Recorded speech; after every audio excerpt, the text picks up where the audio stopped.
এই বাজারে negative equity দাঁড়িয়েছে ৯,৭০০ কোটি টাকা।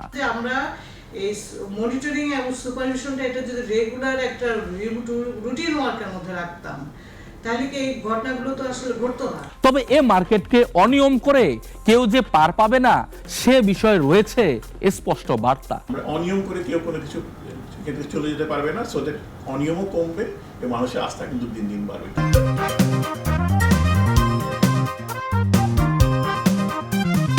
স্বাগত দর্শক, দেশের শেয়ার বাজার নিয়ে নাগরিক টেলিভিশনের বিশেষ আয়োজন শেয়ার টকে আপনাদের সঙ্গে আছি আমি সানি আহমেদ। শেয়ার টক অনুষ্ঠানটির পৃষ্ঠপোষকতা রয়েছে BRAC EPL stock brokerage limited এবং popular life insurance company limited. অনুষ্ঠানের শুরুতেই এক নজরে জানিয়ে দেব কেমন গেল ঢাকা এবং চট্টগ্রাম স্টক এক্সচেঞ্জের সাপ্তাহিক পুঁজিবাজার। ঢাকা স্টক এক্সচেঞ্জে গেল সপ্তাহে সূচক 46.93 পয়েন্ট বেড়ে দাঁড়িয়েছে ৫,২৪৭.30 পয়েন্ট। লেনদেন 239 কোটি বেড়ে সর্বমোট টার্নওভার হয়েছে 2,৫৯০ কোটি 30 লাখ টাকা। এছাড়া বাজার মূলধন বেড়েছে 173 কোটি টাকা। এদিকে সপ্তাহ জুড়ে 398 প্রতিষ্ঠানের মধ্যে দর বৃদ্ধি পেয়েছে 261টির, কমেছে 108টির এবং অপরিবর্তিত রয়েছে 29টির দর। ঢাকা স্টক এক্সচেঞ্জের পর এবার চলে যাব চট্টগ্রাম স্টক এক্সচেঞ্জে। সিএসসি সূচক CASPI 135 পয়েন্ট বেড়ে দাঁড়িয়েছে 14,633 পয়েন্ট। সপ্তাহ জুড়ে লেনদেন হয়েছে 170 কোটি 35 লাখ টাকা। এছাড়া 312টি প্রতিষ্ঠানের মধ্যে দর বেড়েছে 181টির, কমেছে 61টির এবং অপরিবর্তিত রয়েছে 31টির দর। দর্শক, এক নজরে সাপ্তাহিক শেয়ার বাজারের অবস্থা জানার পর মার্কেট বিশ্লেষণ জানাতে আমাদের সঙ্গে যুক্ত হয়েছেন আইডিএলসি সিকিউরিটিজ হাউসের রিসার্চ টিমের পক্ষে জেরিন বিনতে শাহজাহান। এই সপ্তাহে ডিএসইএক্স ইন্ডেক্স 47 পয়েন্ট বেড়ে 5,247 পয়েন্টে এসে দাঁড়িয়েছে, যেটি আগের সপ্তাহ থেকে 0.9% বেশি। ইন্ডেক্সে সবচেয়ে বেশি পজিটিভলি ইম্প্যাক্ট করেছে ব্যাংক, ফার্মা অ্যান্ড কেমিক্যালস এবং টেক্সটাইল। সবচেয়ে বেশি নেগেটিভলি ইম্প্যাক্ট করেছে টেলিকম, ফুড এবং লাইফ ইন্স্যুরেন্স। পরবর্তীতে টার্নওভার এবং প্রাইসে আমরা দেখতে পাচ্ছি average daily turnover 478 million BDT বেড়ে 5,181 মিলিয়ন বিডিটিতে এসে দাঁড়িয়েছে, যেটি আগের সপ্তাহ থেকে 10.1% বেশি।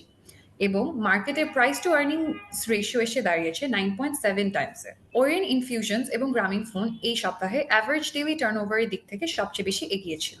মার্কেটের ব্লক ট্রানজাকশনস এর দিক থেকে টপে ছিল বিচ হ্যাচারি, যমুনা ব্যাংক এবং সান লাইফ ইন্স্যুরেন্স। উইকলি প্রাইস চেঞ্জের দিক থেকে সবচেয়ে প্রফিটেবল কোম্পানিজগুলোর মধ্যে ছিল সালাম ক্রেস্ট, বিপিএমএল এবং আরামিক সিমেন্ট। অপরদিকে সবচেয়ে ক্ষতিগ্রস্ত কোম্পানিগুলোর মধ্যে ছিল সান লাইফ ইন্স্যুরেন্স, মিডল্যান্ড ব্যাংক এবং হামি। আমরা শেয়ার মার্কেট থেকে বেরিয়ে ওভারঅল ইকোনমি নিয়ে কথা বলতে চাই। এক্সপ্যাট্রিয়েটস ফেব্রুয়ারি 22 দিনে $1.93 বিলিয়ন রেমিটেন্স পাঠিয়েছে।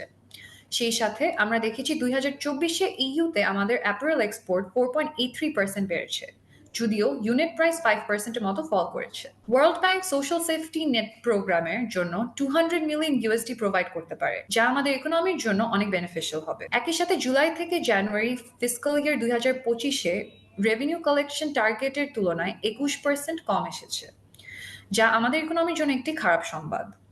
এছাড়া ব্যাংকিং সেক্টর এই সপ্তাহে আমরা দেখতে পেরেছি ব্যাংকিং সেক্টর এনপিএল সেপ্টেম্বর 2024-এ 17% থেকে উন্নীত হয়ে ডিসেম্বরে 20% এসে দাঁড়িয়েছে, যা আমাদের ব্যাংকিং সেক্টরের জন্য খুবই অ্যালার্মিং।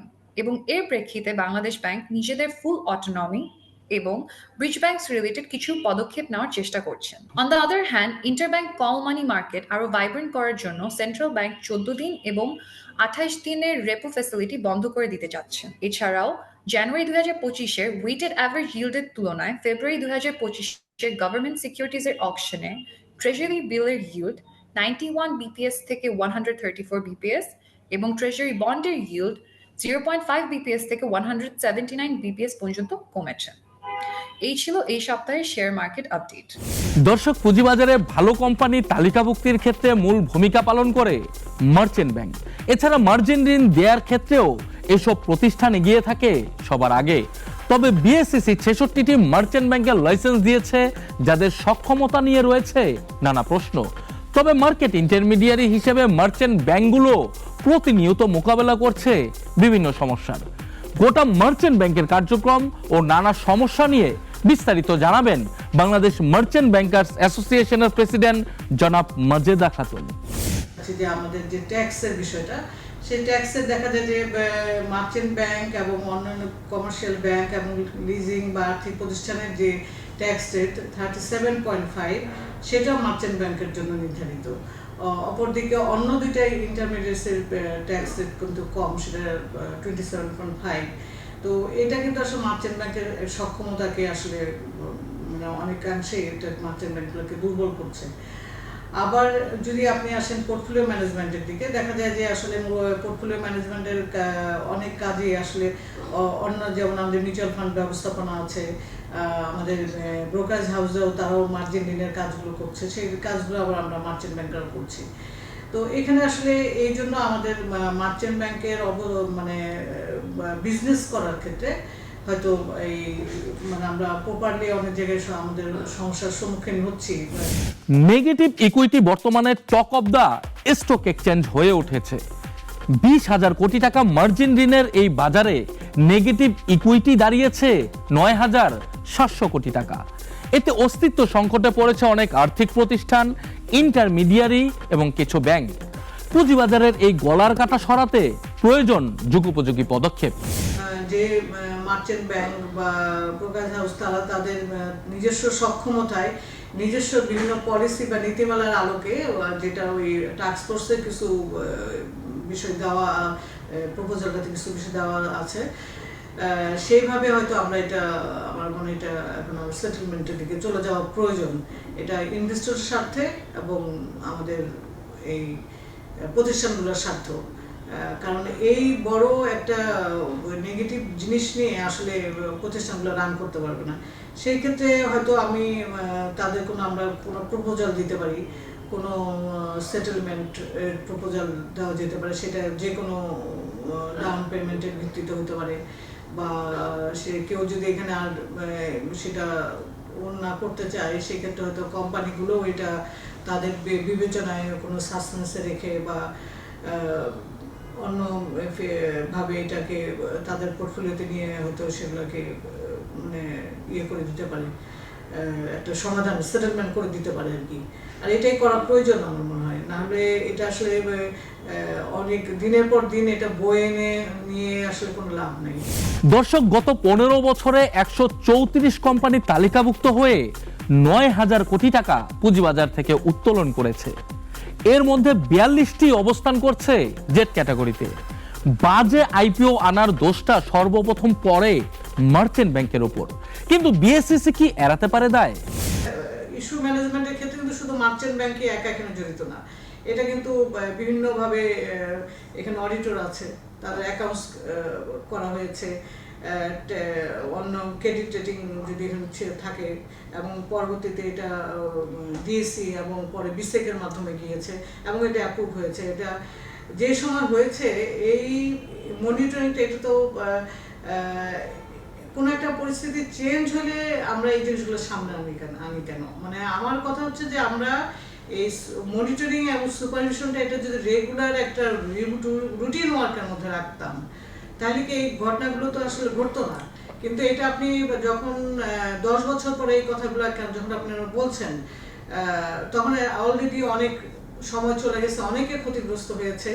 তো যারা সেই টাইমে এগুলো অ্যাপ্রুভ হয়েছে, পরবর্তীতে যদি এগুলা রেগুলারাইজ করার ক্ষেত্রে স্টেপগুলো যে নেওয়া হয় নাই সমভাবে, এই জিনিসগুলো এখানে আসলে এই দায়ী এটার জন্য, এই জিনিস এটাকে আরো প্রবলেম করে। দেশের অর্থনীতির অতীত আলোচনা কম বেশি সবাই অবগত, তাই সেগুলো না টেনে সম্ভাবনার কথা বলতে চাই। নতুন বছরের 2 মাস গত হলো, এরই মাঝে বেশ কিছু পরিবর্তন আমরা দেখেছি। সামনে কেমন হবে দেশের অর্থনৈতিক পরিস্থিতি, সে বিষয়ে জানাবেন ইউসিবি স্টক ব্রোকারেজ লিমিটেডের ব্যবস্থাপনা পরিচালক ও সিইও জনাব মোহাম্মদ রহমত পাশা।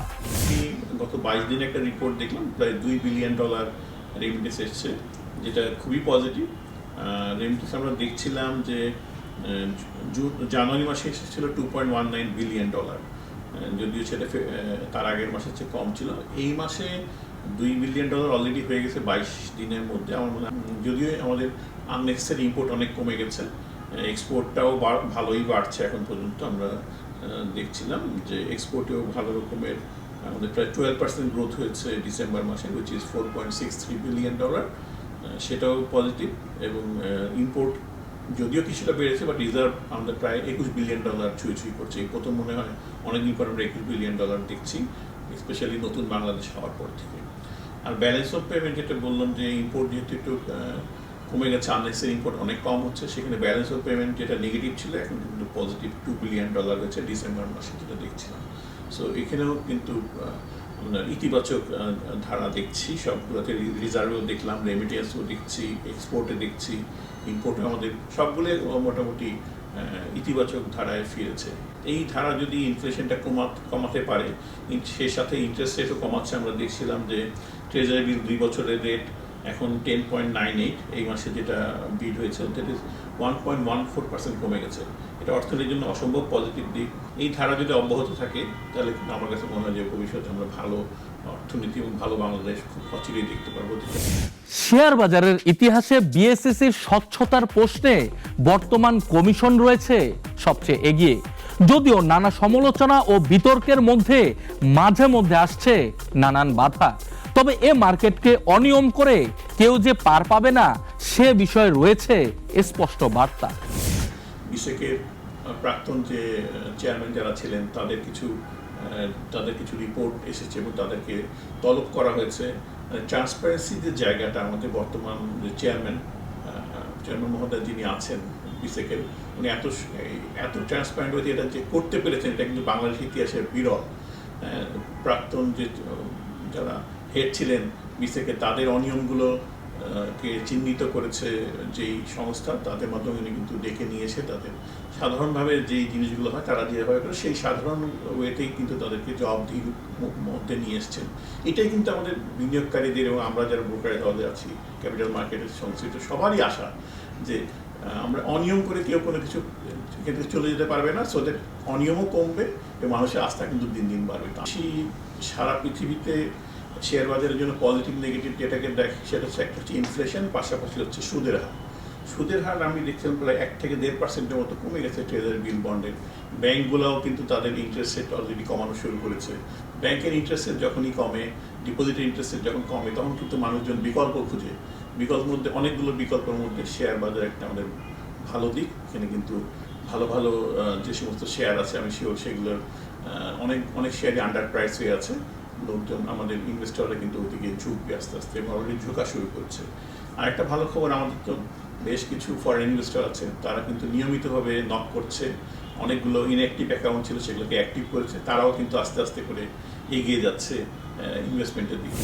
দর্শক, শেয়ার ব্যবসায় সফল হওয়ার ক্ষেত্রে যেসব বিষয় খেয়াল রাখা অত্যন্ত জরুরি সেগুলো নিয়ে শেয়ার টকের বিনিয়োগ শিক্ষা পর্বে বিভিন্ন বিষয় আলোচনা করা হয়। সে ধারাবাহিকতায় আজ জানাবো সফলতার 3য় পর্ব। সমস্ত শেয়ার একবারে না কিনে 2-3 কিস্তিতে কিনুন, কিন্তু কেনার পর যদি শেয়ারটা আপনার প্রত্যাশা অনুযায়ী মুভ করে তাহলে বিনিয়োগ করতে পারেন বাকি পুঁজি। অনেকে কেনার সময় টার্গেট সেট করেন এবং শেয়ারের মূল্য সে টার্গেটে না পৌঁছালে বিক্রি করেন না, ফলে অনেক সময় ঘরে তুলতে পারেন না মুনাফা, বরং লোকসানে শেয়ার বিক্রি করতে হয়। সময় মতো লাভ ঘরে তুলুন, লাভ ধাপে ধাপেও তুলতে পারেন, তবে লোকসানের ক্ষেত্রে সমস্ত অংশ একবারে বিক্রি করে দেয়াই বুদ্ধিমানের কাজ। ধৈর্য সহকারে ভালো প্রাইসের জন্য অপেক্ষা করুন। অধৈর্য হয়ে বিক্রি করে দিলে পরবর্তীতে দাম বাড়তে থাকে। তবে শেয়ারটি প্রত্যাশিত মুভমেন্ট না করলে বিক্রি করে দেয়াই ভালো। নিজে ভুল করে মার্কেটকে দোষ দিয়ে লাভ নেই। যত তাড়াতাড়ি সম্ভব ভুল শুধরে এবং ভুল থেকে শিক্ষা নিয়ে ব্যবস্থা গ্রহণ করাই উত্তম।